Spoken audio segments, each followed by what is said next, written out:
Hi folks, how's it going? Welcome to the next edition of Serverless Craic. Um, all going well here. How are we going today? We going good? Good. Um, Great. I'm been in the industry for what, 20 odd years now, and I've got the traditional bad back. So I think it's maybe that's an episode we did how to avoid the pitfalls of sitting at a desk all day. Yeah. Avoiding back injuries in the office space. Yeah. Yeah.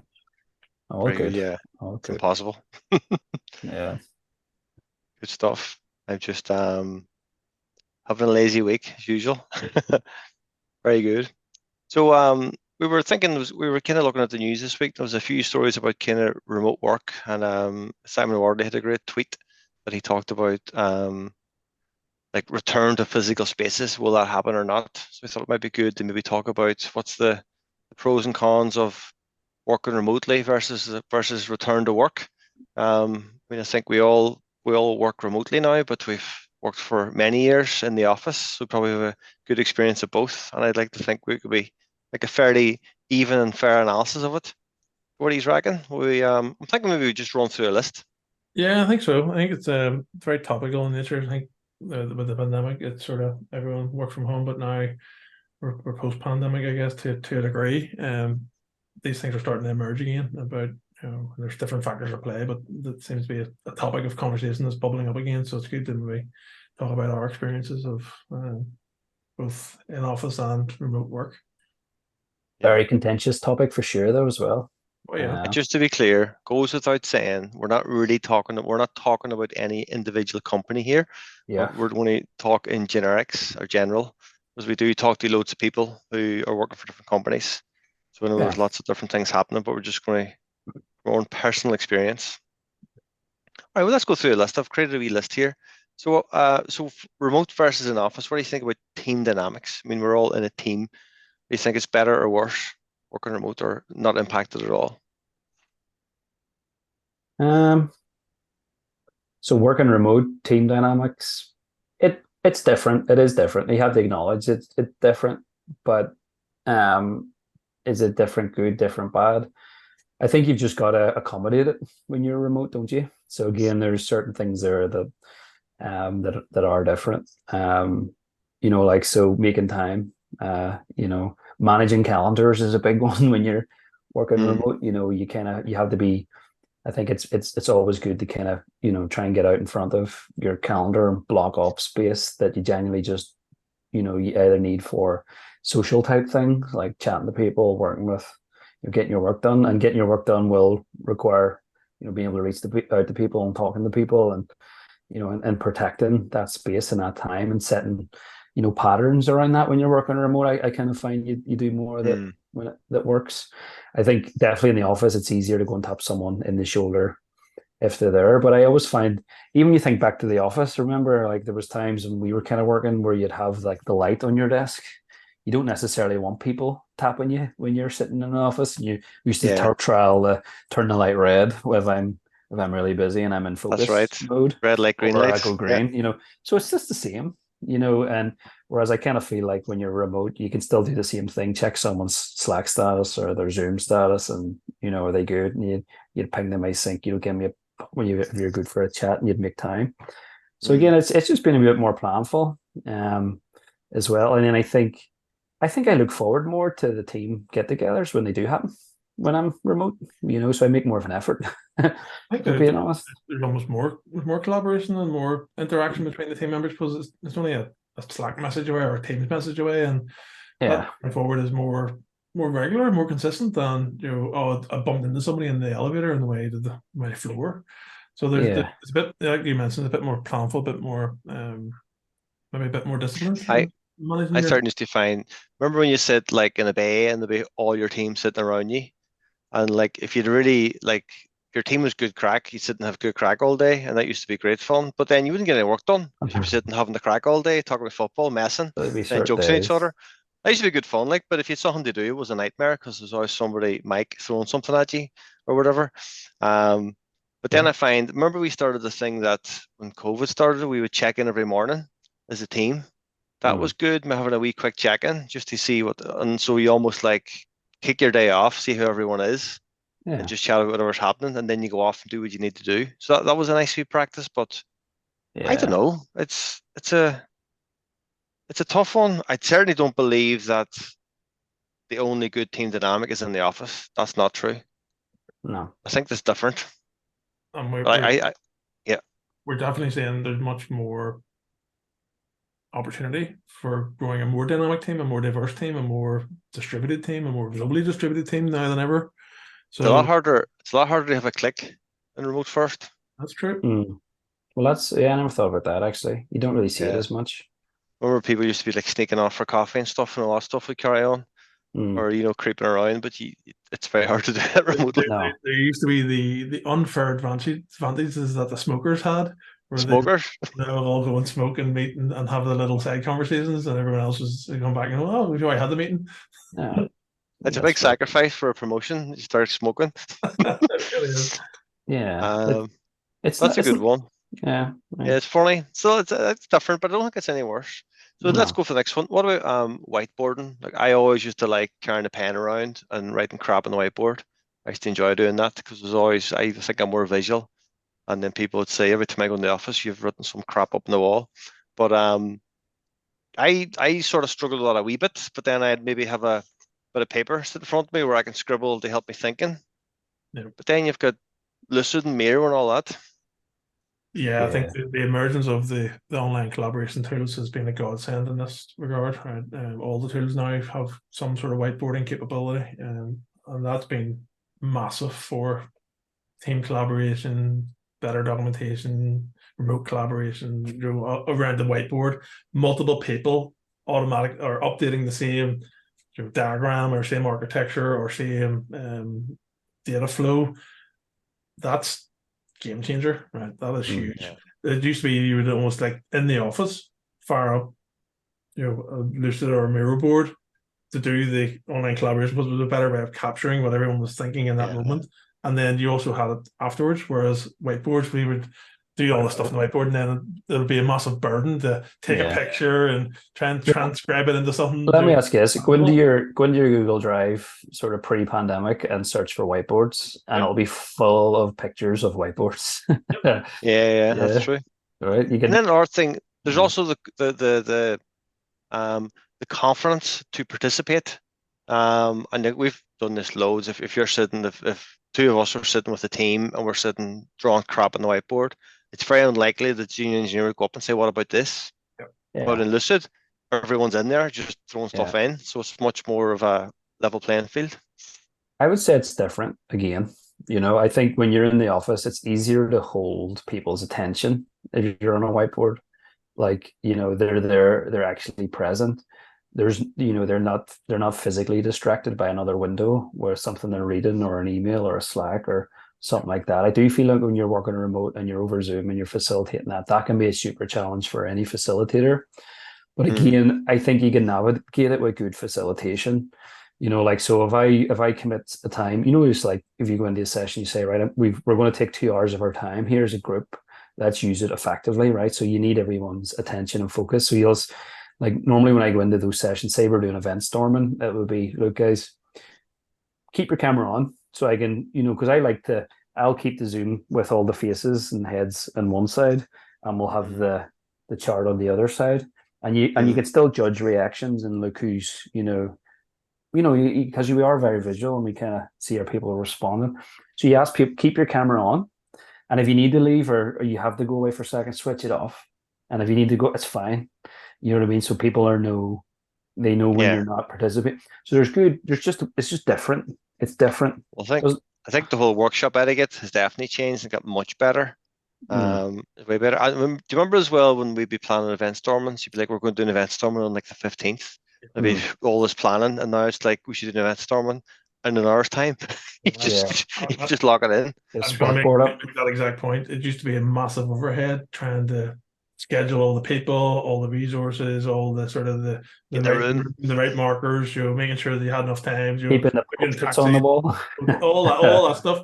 Now it's like very spontaneous. Oh, I think we should do an event storming. Okay, when do you want to do it? Okay, let's do a North Star. And also we also have really compelling sort of base templates now to go along with that. So whereas in the past you would have spent ages, even when you had all the room, getting it all set up, getting it all sectioned off, getting the right sort of words on the board. Now you're in seconds, you're productive, you're in the meat of what you're trying to achieve. So it's a huge game changer, I think. Yeah. So here's no. Let's get into more of the environment. What about your manager relationship? Because I think, I mean, you always maybe in the teams you would have had your manager kind of probably sitting in the bay, and there'd be a bit of chat and a bit of, they could see what you were doing and stuff.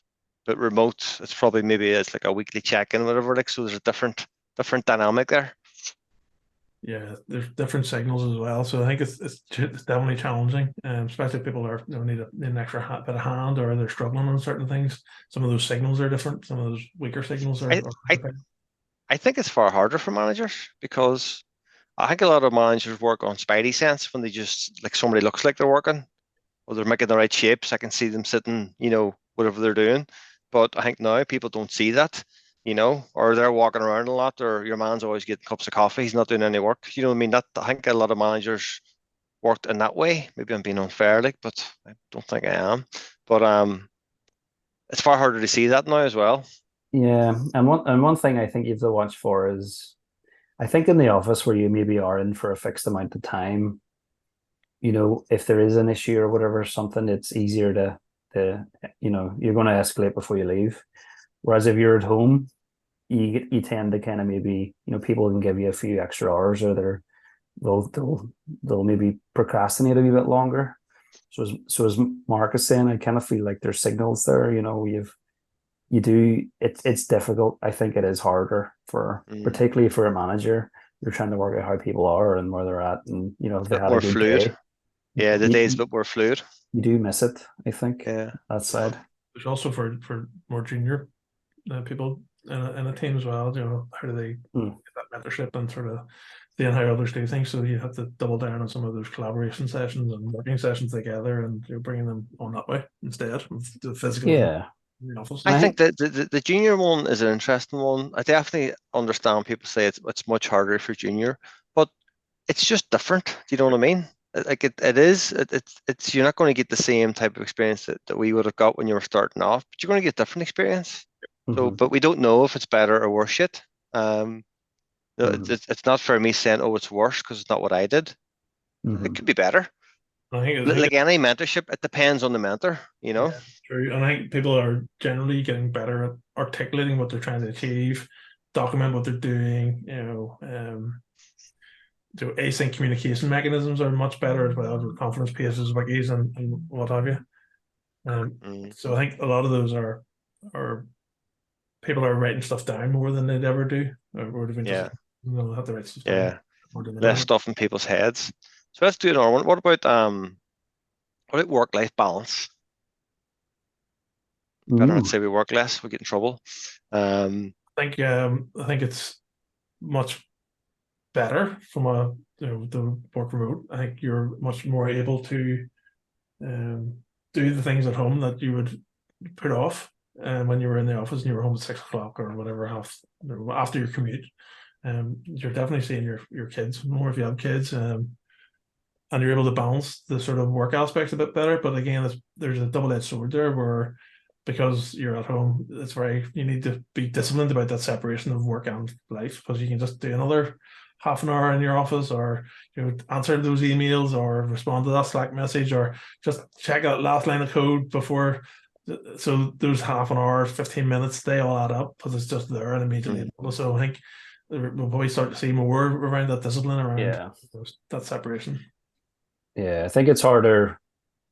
It is harder to switch off, I think, when you work remote. And there's like, I'm guilty of this too. I know you guys are good at this better than me anyway, but like not having like, certain things on your phone, certain apps on your phone, so that when you do leave your office space, you are kind of in offline mode, or you're in kind of, life mode as opposed to work mode.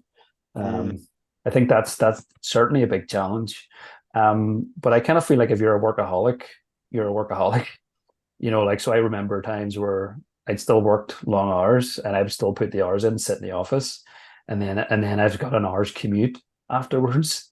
Whereas I'll still put the hours in at home, but I don't have a commute, which is much Yeah. better, and I can just open the door and, I think walk outside. not having the commute is good. I think I remember hearing people saying that when they stop working, they go out for like a 10-minute walk, go back Aye. in, to just clear your head. So the commute was nice to clear your head, like, but if it's not like if it's 2 hours, you're getting back in the day, and then I suppose Mike, don't use those 2 hours to work. Yeah. No, Go for a walk. 100%. You know what I mean? 100%. Like, And I think, everyone's experience will differ as well.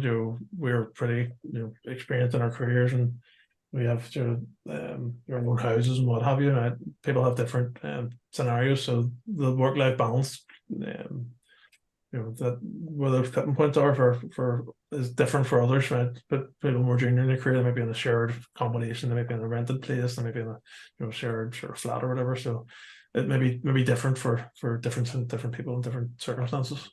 yeah. what about what about organizational belonging? That was something I remember thinking about because when you go in the office, you're in the office, you see people, you see all the brand on the wall and stuff like, and you're in the office. You know what I mean? You're in the organization.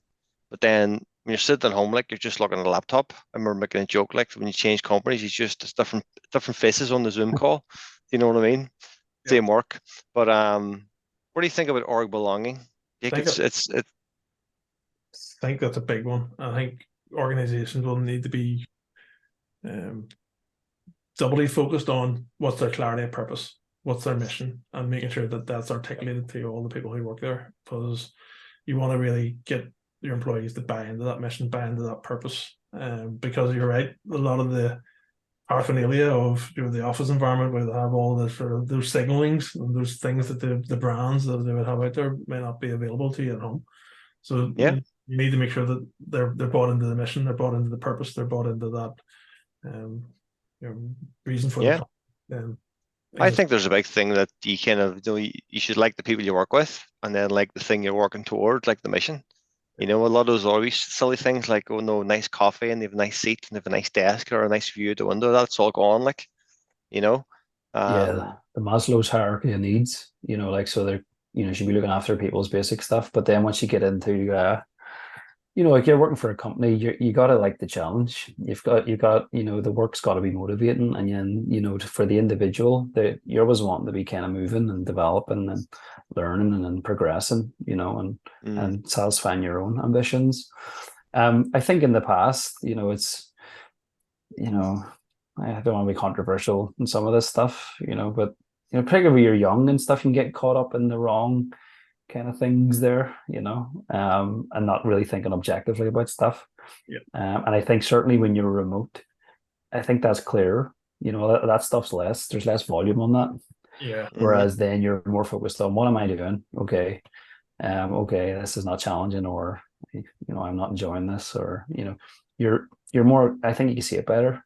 Whereas if you're in the office and everyone's having great crack, oh, we're a big family, all this sort of stuff, why takes you a bit longer to see it?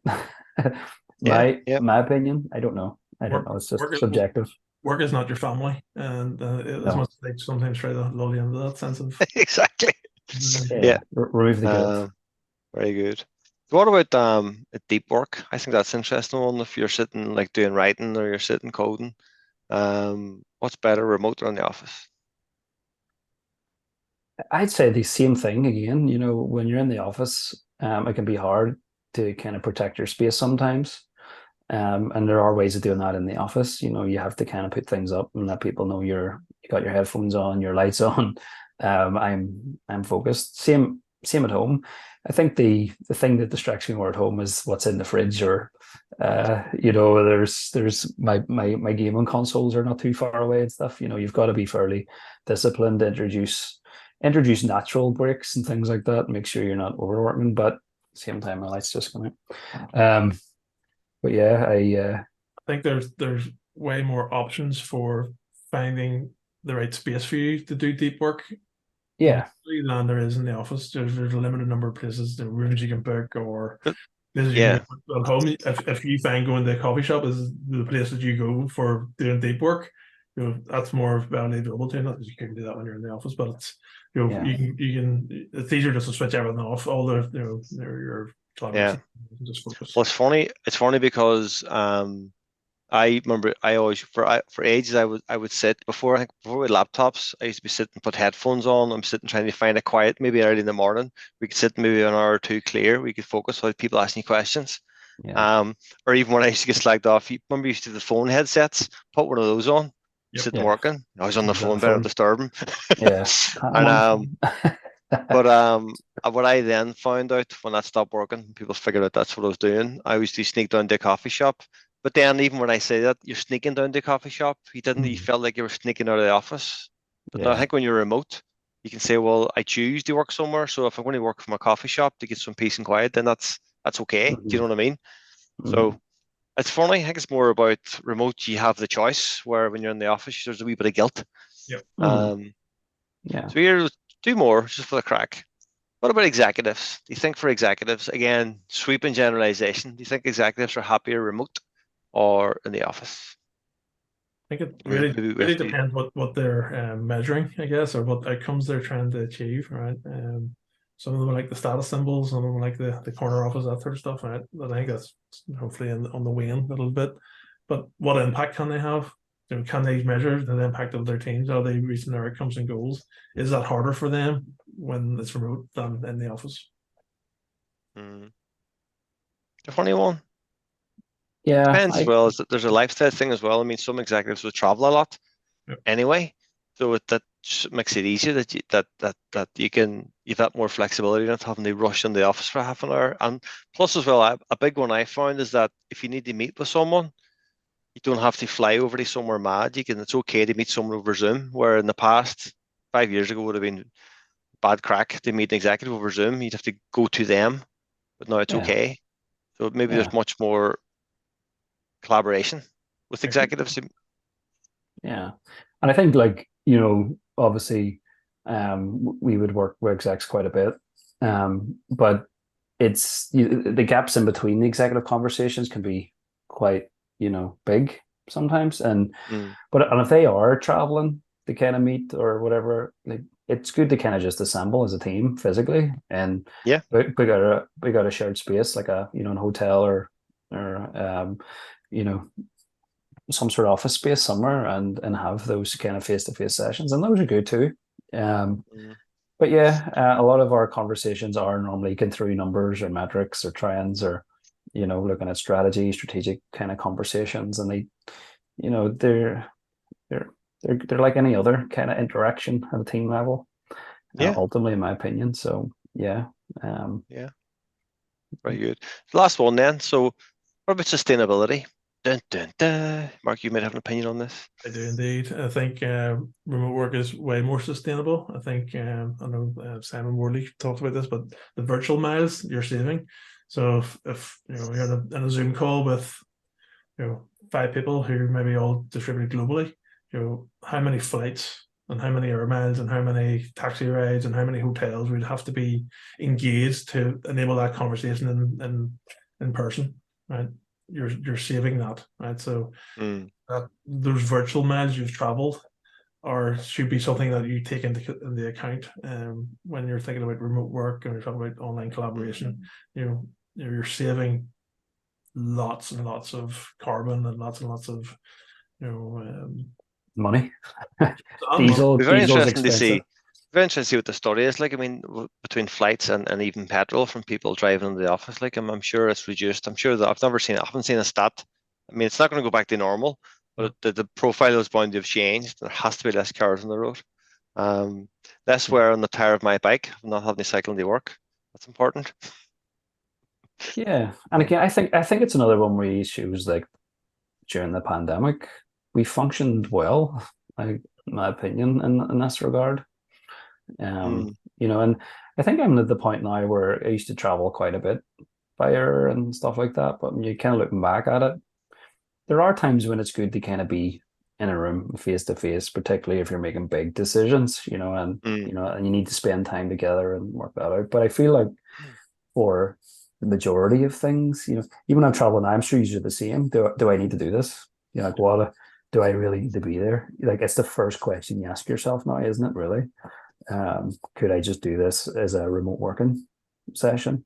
Most times they're more effective anyway. So mm. and then you can switch off at the end of the day as well.